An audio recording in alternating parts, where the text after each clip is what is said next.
ушул 260 кишинин арасынан бизде баардыгын териштирип чыксак 20 киши дыйкан базарда иштейт экен.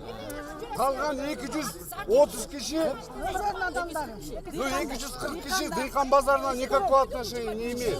Это полная фальсификация. Ошо 20 адамын апарып Ушул